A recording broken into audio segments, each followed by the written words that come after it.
Alright, so today I'll be going over a presentation, going over some basic principles of strength and conditioning. My name is Evan Christopherson. I'm an assistant strength and conditioning coach at Blaine High School, along with being an exercise science major and intern here at Minnesota State University, Moorhead. So, GAS principle stands for General Adaptation Syndrome. It has 3 different stages that it comes with, and that will be the alarm stage, resistance stage, and exhaustion stage. So, alarm stage is immediately post-exercise, between 24 to 48 hours. So that means that once you get your exercise, alarm stage starts pretty quickly. That's why we want to really emphasize the recovery immediately after exercise in order to appropriately stimulate the body properly. This is also what leads to DOMS, delayed onset muscle soreness, causing you to be sore post-workout. And this is also where the body begins its adaptation stages. So resistance stage is our next stage. This is repeated training causes meaningful adaptations. So basically we are using the adaptations over a consistent period of time to see the meaningful adaptations, because one workout, one alarm stage will not cause significant adaptation for us to see.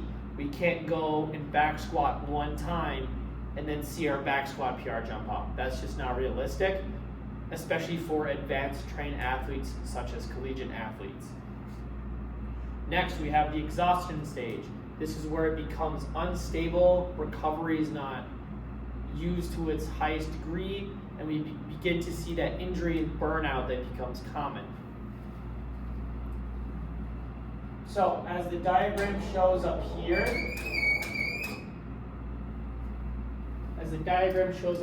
this is how we want it to happen ideally. So our performance is shown by this metric here. So our stress is our initial stimulus, that will be our exercise. Then we go into a disruption, our alarm stage. That's when our body is finding out that it needs to adapt. It's receiving a stimulus that causes a change, and now it needs to adapt to that. So that's when we get our recovery. Our recovery comes in. If we recover appropriately, we'll see that adaptation, and then it'll lead to that performance. What'll happen with our performance is if we don't get the adequate recovery we need, we'll get that initial stress of the exercise. But if we don't recover, instead of going up, we're going to stay down, and then the blue, our performance is going to go down. Notice how we completely skip the adaptation. No adaptation can be formed if we don't recover properly. This is why we really want to emphasize the recovery portion post-workout, throughout the day, whatever it takes. Recovery, especially for a student athlete, is one of the most important combinations you need to be successful. Make sense?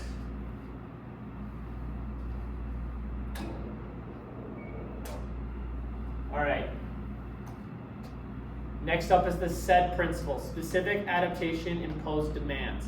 This basically means that whatever you do to the body consistently, it will adapt to become better at. If I back squat very often, like every day, twice a week, whatever it might be, I will start to see that I get better at back squatting. If I play soccer consistently, I will see that I am getting better at soccer. This is how we learn any skill, both in the weight room, in sports, or just in life.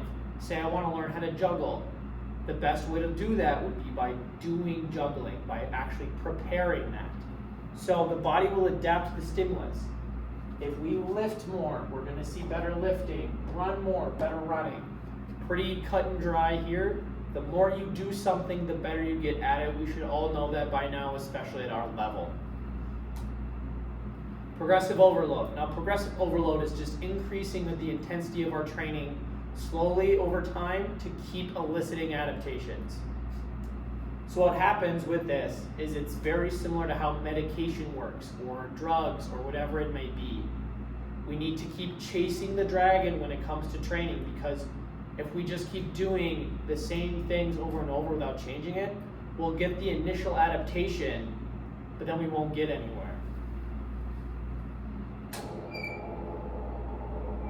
So progressive overload can happen through either reps, sets, time, technique, weight, or frequency. So if we see this happen with reps, this can go from three reps. We'll say 3 sets of 4, week 1. Then week 2, we'll go to 3 sets of 5. The difference in the reps would be progressive overload. It doesn't have to just be 1 rep. It can be any rep range, but usually for big compound movements, 1 rep would be good, 2 reps if you can handle it. But for your accessory work, if I was doing like a tricep, if I do 3 by 10 week 1, I can most likely do something like 3 by 12 to 15 week 2. Make sense? All right, sets. Inverse of reps. So say I want to do 3 by 4 week 1. Now week 2 will be 4 by 4. This can work really well, especially if athletes are plateauing on a certain weight. Say they are stuck at a 150-pound back squat, whatever it might be for you. Say we're not seeing that increase in strength to elicit another rep, we can do sets. This will most commonly happen if we stick to the 2 to 3 set range along with reps. So if the shorter reps we have, the more volume we can get from the sets, if that makes sense. Next up, time. Time is pretty simple. Add 5 minutes, add 10 minutes, whatever it might be. Whatever suits you and your goals. So technique. Technique is another way to progress, especially if we can't get another rep in or another set. So technique can happen of, say I'm deadlifting and I'm deadlifting 200 pounds. Week 1, I'm like a little hunched over, but I get the weight up. You know, like that's still a rep. But week 2, say I can't increase the weight, but I have that better technique. That is still progressive overload, and we're still going to see positive adaptations from improving that. This will usually come from compound movements instead of more isolated movements, but isolated movements can still have that happen, especially if training age is young or it's a new movement that someone is learning. Next up, we have weight, self-explanatory. If we go from 5 pounds to 10 pounds, if we go from 225 to 250, usually for bigger movements, again, we'll see that probably like 2.5 to 5 pound increase per week. But generally, your accessories can kind of increase a little bit more depending on how that works. Frequency, say you're only working out twice a week. If we up this to 3 days a week, we're getting more stimulus. But again, all of this can only happen if we are recovering properly.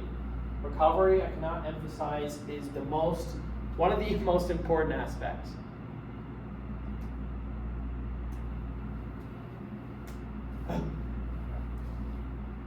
So, to sum it up, recovery, we need recovery to be on point so we can see that adaptation and then eventual increase in our performance from that adaptation.